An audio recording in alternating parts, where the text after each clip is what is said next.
Sat Sri Akal. My heart opens up whenever I hear the traditional Sikh greeting. Literally, it means, true is the eternal God. But when in the context of greeting another human being, I hear it say, I see the eternal God inside of you. And this is the core teaching of Judaism, that all of humanity, we are all created b'tselem Elohim, in the image of God. God is in me. God is in you. We are each a unique expression of the infinite eternal God, which means we are all connected together. It is this truth that stands behind the Talmud establishing as the central principle as v'ahavta l'recha kamocha, to love the other as yourself. A love which is explained by Rabbi Akiva in the Talmud as chaviv adam shenivra b'tselem. Beloved is humanity, who are created in the image of God. All of our religions have profound teachings about the shared and sacred humanity. And in an increasingly secular world, we must all stand together, because without religion, we do not only lose God, we lose our sense of our humanity. And from the traditional Sikh greeting, allow me to turn to the traditional Jewish greeting. Shalom Aleichem.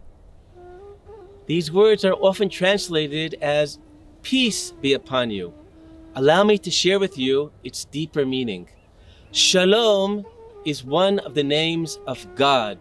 So literally, this greeting means God is upon you. Again, seeing the divine in the other. And within that divine name, Shalom, it is linked to the word Shalem, wholeness, completeness. The nature of this completeness, Shalom begins with the Hebrew letter Shin, that represents Eish, fire. It ends with the letter Mem, that represents Mayim, water. Fire and water are often perceived as opposing forces in conflict with each other.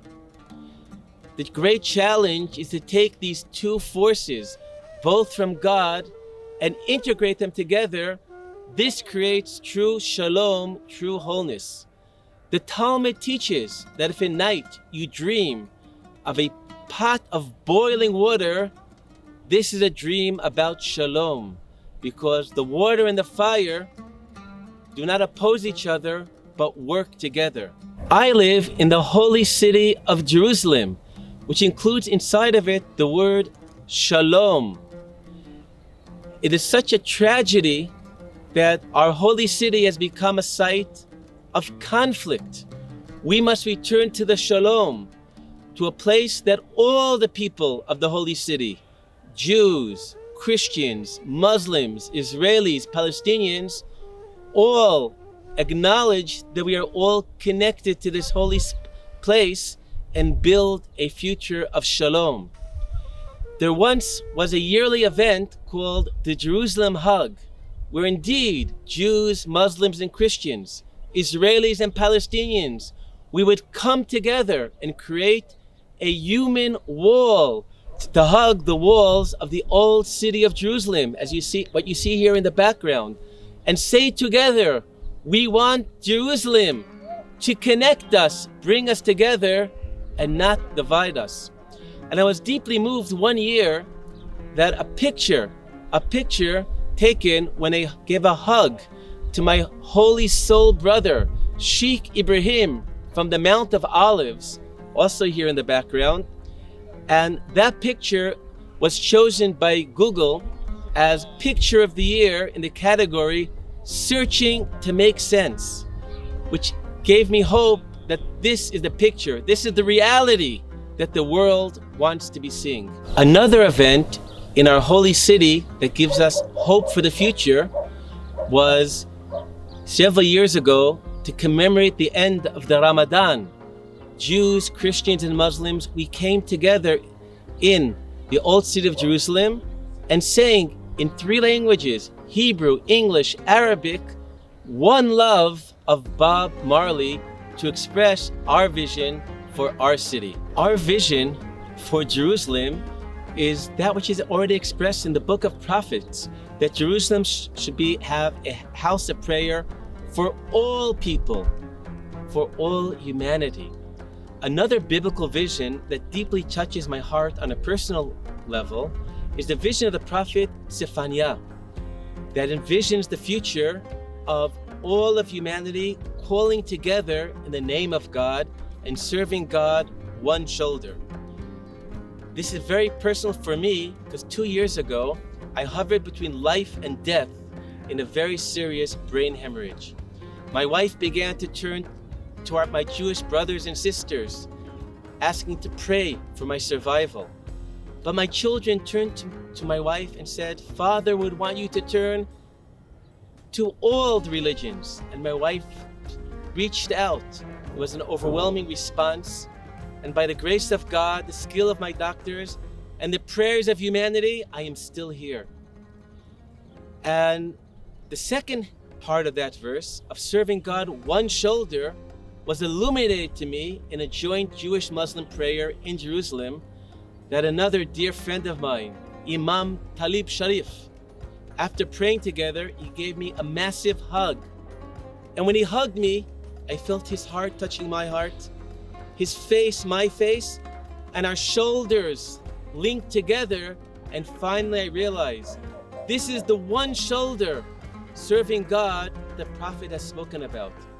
Meaning, in one verse, we are taught connecting to God is the vertical line to the heaven.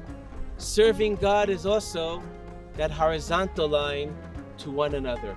Let me conclude with a story of a moment of revelation by my wife. There is the holy city in Hebrew called Hebron, in Arabic Al-Khalil, where according to all of our traditions, our patriarch Abraham is buried. The Hebrew Hebron includes the word chaver, which means friend.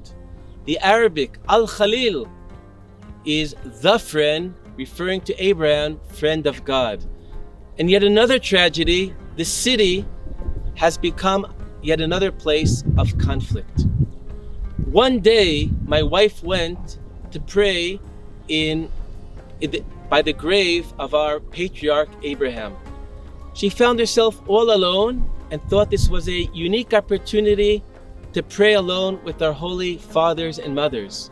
But at that moment, the muazzin, the call to prayer on the adjacent Muslim mosque, went off. It was very loud. At first, my wife felt that this is intruding on her prayer. But then she realized, wait a second, we are praying to the same one God. And then she decided, let me join in. And when she joined into that, connected her prayer to that muazzin, she realized how beautiful that voice was. When she came home, she asked me, do I think, is it a real person singing or is it a recording? On that Sunday, there was a meeting of rabbis and imams in Hebron. I asked my dear friend, Sheikh Abu Snena, and he said, of course it's a real person. It is my cousin, and I will send my greetings. I would like to end by talking about the blessings of diversity. The Talmud asks, why is it that it was the will of God to create all of humanity from one couple, Adam and Eve? Two of the answers express the double blessing of diversity and commonality. The Talmud teaches, on one hand, to teach all of humanity that none can say, my parents are better than your parents, because we all have the same father and mother. But another answer expresses the blessing of diversity, that all having the same ancestor expresses the greatness of God, that from the one can be created the many, that no human beings are exactly identical. This is the greatness of God this is the greatness of reality, that we are different from one another. And to take this one step further, the Rabbi Kook, expresses this diversity in that each of us, he says, sings 4 songs of identity. We each have our unique individuality. For me, I am Yaakov. We each also have the song that expresses our identity as part of our people. I am part of the Jewish people. We each have a song that expresses our identity as part of humanity.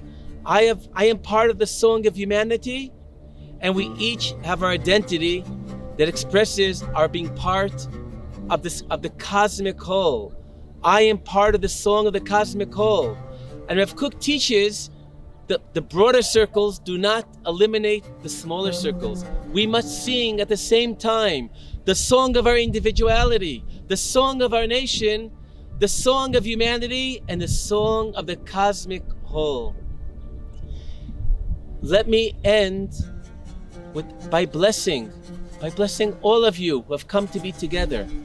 This is this ancient blessing. I will first read it in the English, but then end with the sacred Hebrew words. Yivalechacha Adonai v'yishmerecha.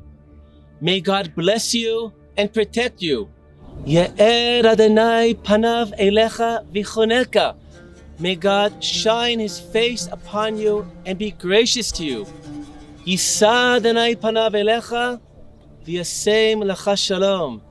May God turn His face to you and bring upon you shalom, peace, the name of God.